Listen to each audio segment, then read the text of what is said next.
Shalom, Bapak Ibu Saudara.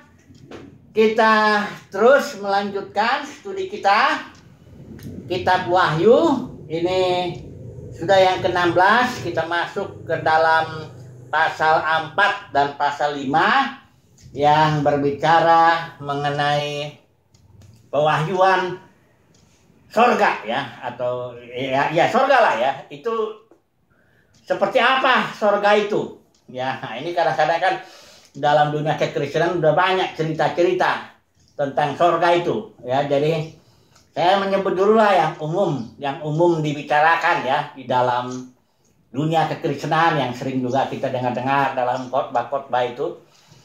Dikatakan di sorga itu ada di sana rumah Bapa katanya. Karena rumah Bapa di sorga, tapi konsep sorganya suatu letak geografis ya. Entah di mana, pendeknya jauh dari bumi, entah pokoknya jauh dari bumi lah gitu ya.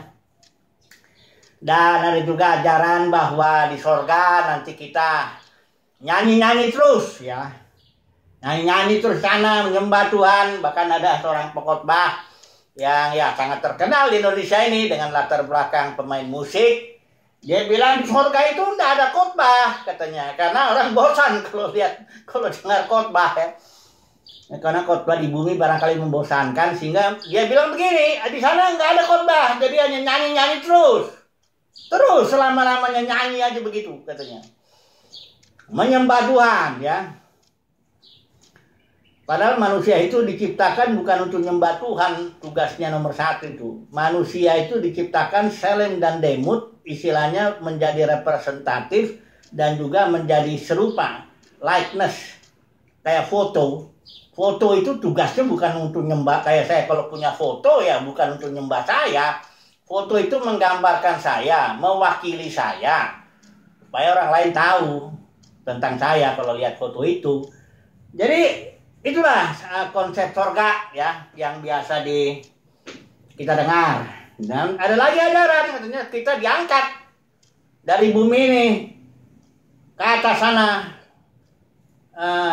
Letak geografis ya nun jauh di sana, di mana nggak tahu, pokoknya kita diangkat karena di bumi ini katanya nanti ada datang antikristus, ada masa kesusahan besar dan sebagainya, kita diangkat ya supaya jangan mengalami itu. Ini dongeng-dongeng. Saya udah banyak bicara soal pengangkatan ya, itu nggak ada di Alkitab soal yang begitu, konsep-konsep konyol kayak kekanak-kanakan ya. Hanya menyenang-nyenangin telinga aja ya, karena orang udah telinga orang banyak ya, dia jadi diajar aja lah yang begitu, nggak ada itu. Jadi kita mau lihat sorga yang dimaksud Alkitab ya, ingat ya, bukan sorga, saya nanti mau bandingkan ini sorga yang dimaksud Alkitab yang tertulis dalam Wahyu pasal 4 pasal 5 dengan sorga yang biasanya kita dengar. Ada juga yang konyol cerita begini, kalau orang itu sudah mati, ketika matinya mendadak atau entah apa pun matinya, itu dibilang itu rumahnya di sana di sorga udah selesai katanya. Apa sih? Kok tambah cerita-cerita yang ini? Ada lagi mengenai ini, percaya Yesus masuk sorga. Saudara boleh cari deh, ayo saya tantang deh. Setengah ayat aja yang bicara soal percaya Yesus masuk sorga, yang kayak gitu tuh nggak ada. Ya, percaya Yesus dapat hidup kekal, ya. Tapi hidup kekalnya belum tentu bertumbuh. Kalau orangnya itu hanya dipanggil ya nggak dipilih, ya nggak bertumbuh dia. Jadi cobalah ya kita tinggalkan dulu konsep-konsep kekanak-kanakan, kita masuk dulu pelan-pelan ke dalam pewahyuan mengenai sorga, ya itu penting ya. Karena kalau nggak begitu nanti kita teruslah begitu-begitu terus ya. Coba kita lihat ini ya, dikatakan di sini pasal 4 ya, Rasul Yohanes ini ya, kemudian saya baca dulu ya, pasal 4 ayat 1. Kemudian daripada itu aku melihat sesungguhnya sebuah pintu terbuka di sorga. Dan suara yang dahulu yang telah kudengar berkata kepadaku seperti bunyi sangkakala, katanya, naiklah kemari. Nah, ini satu poin kita akan pikirkan ini. Naiklah kemari, apa maksudnya itu? Yang kedua, aku akan menunjukkan kepadamu apa yang harus terjadi sesudah ini. Ya. Nah, mari kita lihat 2 poin ini. Yang pertama, naiklah kemari. Ini dalam kitab Wahyu, kalau ada undangan naiklah kemari, itu bukan naik secara jasmani. Rasul Yohanes dari Pulau Patmos diangkat, naik kemari, diangkat, tak kemana. Nah, itu jangan begitu. Itu artinya naik kepada dimensi yang lebih tinggi. Sama seperti diangkat itu diangkat ke dimensi yang lebih tinggi. Ya.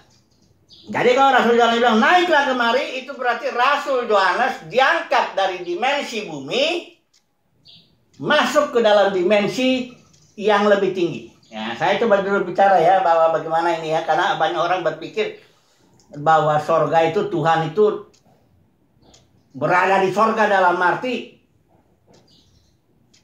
apa ya, kalau konsep ini Tuhan itu berada di dalam dirinya sendiri, itu tidak ada seorang pun yang tahu, tidak ada seorang pun yang pernah melihat. Ya, tapi kalau Tuhan dalam arti dia mengada di dalam relasinya dengan ciptaan, itu yang bisa dikenal. Tunggu dulu sebentar, kalau jadi bingung jangan jadi bingung ya. Jadi begini. Mari kita lihat dulu pasal 5 ini ya. Di sini ada bilang ya, tetapi tidak ada seorang pun yang di sorga, satu dimensi itu ya, di bumi ya, 2 dimensi, ketiga itu dimensi di bawah bumi yang dapat membuka gulungan kitab itu. Ini dari Tuhan menciptakan 3 dimensi ini, sementara dia sendiri diam dalam dimensi kekal yang tidak seorang pun pernah melihat dia, tidak seorang pun yang dapat mampu melihat kemuliaannya dalam dirinya Elohim itu. Musa pernah tanya, dia ingin melihat kemuliaan itu, tidak bisa. Tak seorang pun, ya di Alkitab ini bilang tak seorang pun bisa melihat Tuhan. Dalam arti masuk dalam dimensi kekal. Dimensinya Elohim itu dimensi kekal, tapi dia menciptakan 3 dimensi ini untuk maksud rencananya. Nanti kita akan lihat. Pertama, dimensi sorgawi, di mana dia meletakkan tahtanya. Nanti kalau kita lihat di pasal 4 ayat 5, segala sesuatu sentralnya ke tahta itu. Dia menaruh tahtanya ya di sorga. Kemudian yang kedua, dia juga menciptakan bumi, dimensi bumi ini. Ilmuwan sering bilangnya dimensi ruang dan waktu. Ya, dimensi ruang. Kalau ruang itu jadi 3 dimensi plus waktu lagi. Ya. Ini udah besar sekali ruangan alam semesta ini.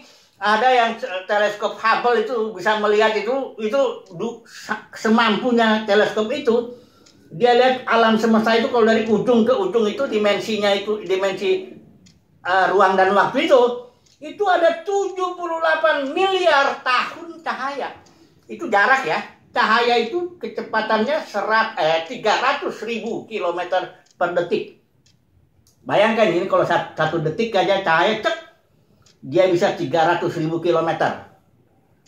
Kalau dia ada 78 miliar, kalikan aja itu. Jauhnya itu kurang lebih. Itu kalau yang mampu ya. Bukan berarti alam semestanya ada ujungnya. Enggak. Itu dimensi, tapi dimensi ruang dan waktu. Jadi surga enggak ada di situ.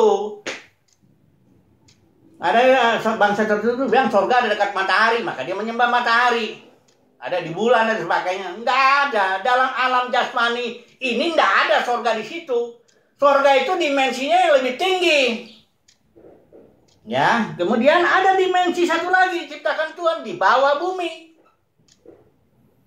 Ini yang biasa disebut alam maut, boleh. Gehenna atau Hades atau Sheol atau istilah-istilah itu boleh lah. Tapi yang penting itu dimensinya di bawah. Ya orang mati masuknya ke situ. Nah, gitu ya. Jadi 3 dimensi ini, dimensi itu bukan ya berbeda dimensinya. Jadi kalau seseorang mendapat kewahyuan, dia melihat surga, itu bukan berarti dia diangkat ke suatu tempat tertentu dalam dimensi bumi ini, dimensi ruang dan waktu. Nggak ada. Itu diangkat itu berarti kayak Paulus ya. Dia mendapat kewahyuan, diangkat ke surga tingkat 3 katanya. Lo sudah jangan langsung bayangkan itu surga bertingkat-tingkat di dalam alam jasmani ini. Paulus diangkat yang ketiganya. Aduh. Bukan itu. Dia itu Paulus mendapat kewahyuan tentang surga, dia diangkat ke dalam dimensi surgawi Dan rohnya itu melihat hal-hal di dalam dimensi itu.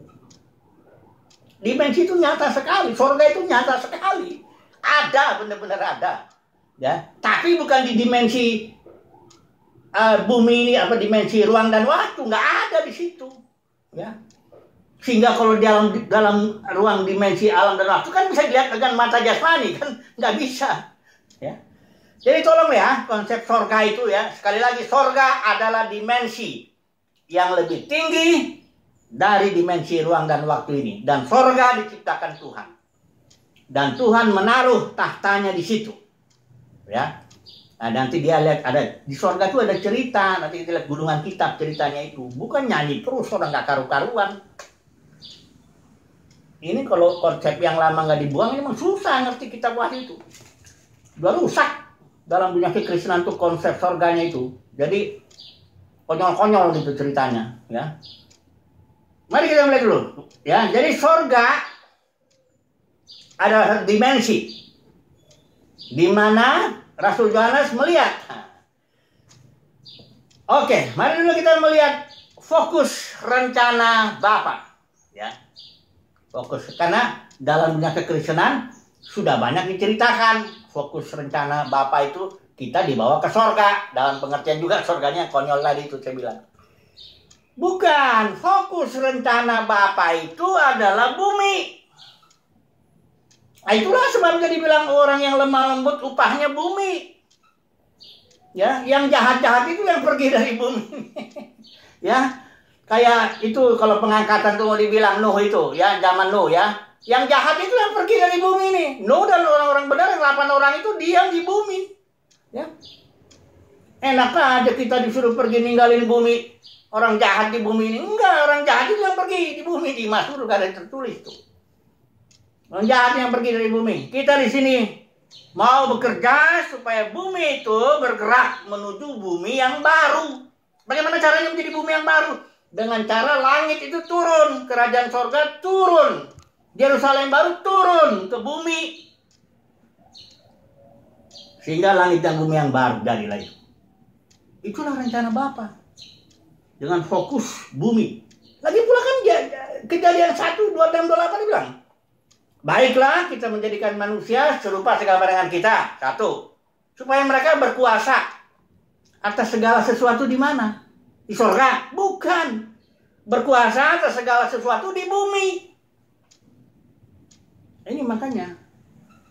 Ya, semoga lah yang mendengarkan khotbah saya tuh seri ini umat pilihan Tuhan lah ya. Karena kalau udah terlalu dalam dunia kekristenan terlalu rusak konsep sorganya. Rencana Bapa pun dibilang kita bawa sorga. Enggak, sorga yang mesti turun ke bumi ini. Itu rencana Bapa. Makanya kita disuruh doa. Datanglah kerajaanmu.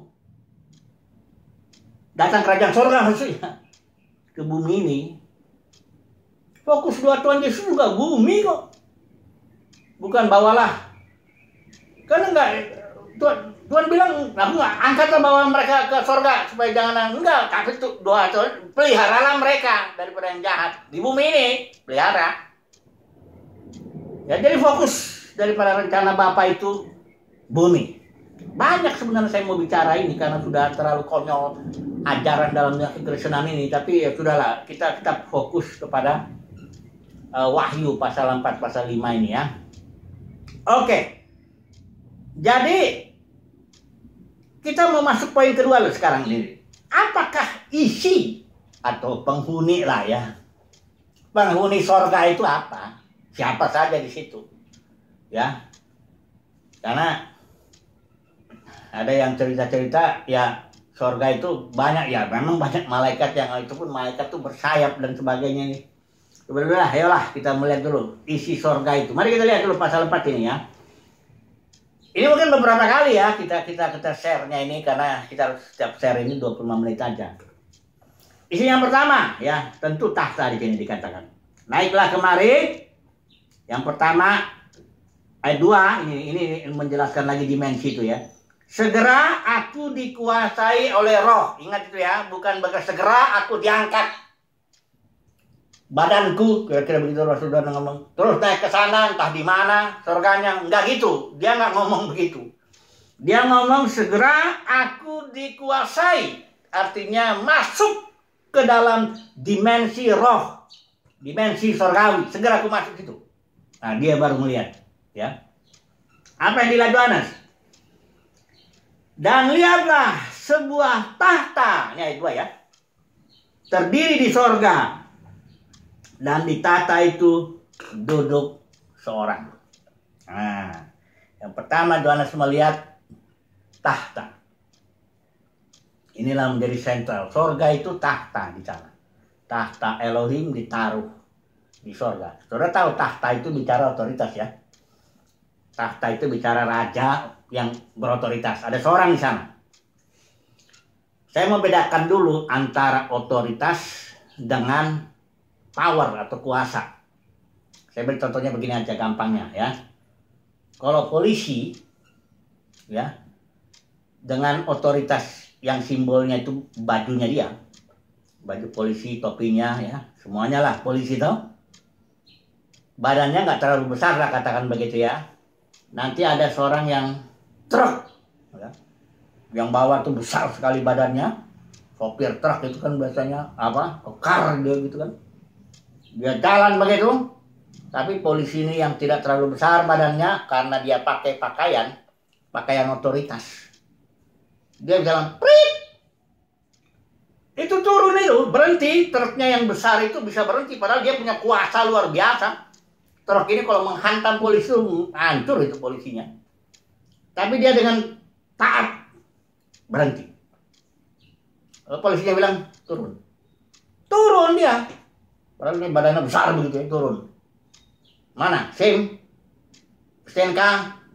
Nurut. Luan. Ya Pak. Kenapa itu?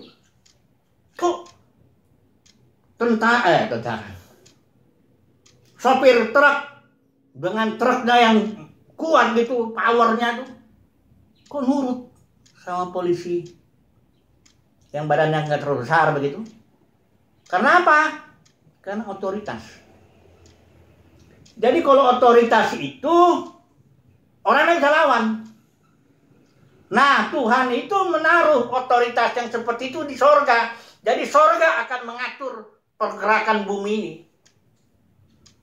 Rencana Bapa itu letaknya di sorga, ditaruh di sorga, gulungan kitab itu berotoritas sekali.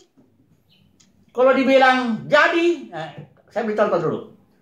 Otoritas itu dalam firman-Nya itu ya, diletakkan di tahta itu, firman. Kalau Tuhan sekali ngomong, dia sangat berotoritas, pasti jadi.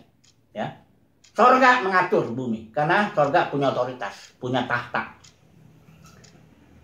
Kalau misalnya saya beri contoh ya, Kejadian 1 kembali lagi ya, ayat 26-28. Di situ sorga berbicara, baiklah kita menjadikan manusia serupa segambar dengan kita, ya, agar mereka berkuasa di bumi.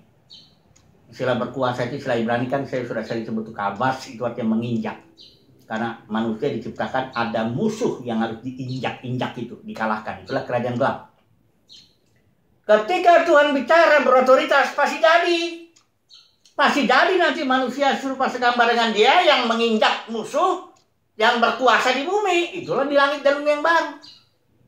Kenapa? Karena ini berotoritas tahta. Tuhan bicara dari tahtanya. Dia nggak bicara sesuatu yang dia nggak punya otoritas. Lain kalau orang bicara nggak ada otoritas ya nggak ada yang mau nurut. Contohnya sekali lagi. Suatu waktu Yesus datang berjalan dengan muridnya, dia mau nyebrang. Dia menyeberang ini kayaknya ke daerah Gadara kalau saya nggak salah ingat. Ya. Dia bilang begini sama muridnya. Baiklah, marilah kita pergi ke seberang.